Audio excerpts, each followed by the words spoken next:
and welcome back to Must Play Reviews. Today we're diving into our Game Pass Roundup for January 2024. First up on the list is Brotato. Yes, you heard that right. It's a top-down arena shooter roguelike, similar to something like Vampire Survivors, except you play as a potato, where you fight off hordes of aliens with up to 6 weapons at a time. Even though I haven't played it, there is an addictive nature to these type of games. Next on our radar is We Happy Few. This one is a game you want to check out. If you haven't played it before, it's set in a dystopian universe. The only thing keeping you from the darkness of the world is the drugs they give you. Aesthetically, it's reminiscent of BioShock. It's a weird and creepy game.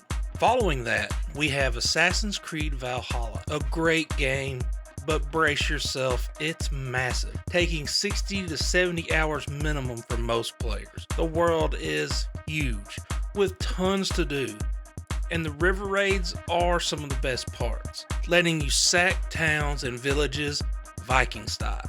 Now let's talk a little bit about Hell Let Loose. It's a massively multiplayer war simulator set during World War II. It's heavily squad-based and reliant on deep communication. It can be frustrating at times, but it's incredibly rewarding and fun with a good squad.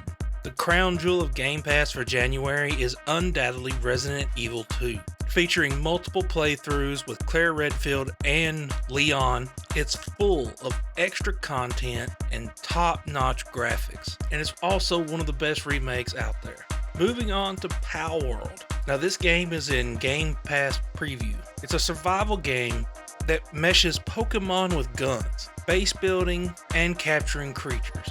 If you're into any of those type of games, this is definitely worth checking out. Then there's Go Mecha Ball, another twin-stick shooter game with roguelike progression, using pinball mechanics and a mix of weapons to fight off your foes. Figment offers a unique art style filled with music and humor. It has an isometric camera angle and something similar to a classic Zelda-style combat, from what I can tell. Super Mega Baseball 4. It's a classic arcade-style baseball game, all about hitting home runs and having a good time. No simulation here. This is just about fun like classic baseball games used to be. For racing fans, we have F1 23. This is obviously a must-have for IndyCar fans. It's beautiful. The driving is solid, and if you're a sim racer enthusiast, this one is definitely for you.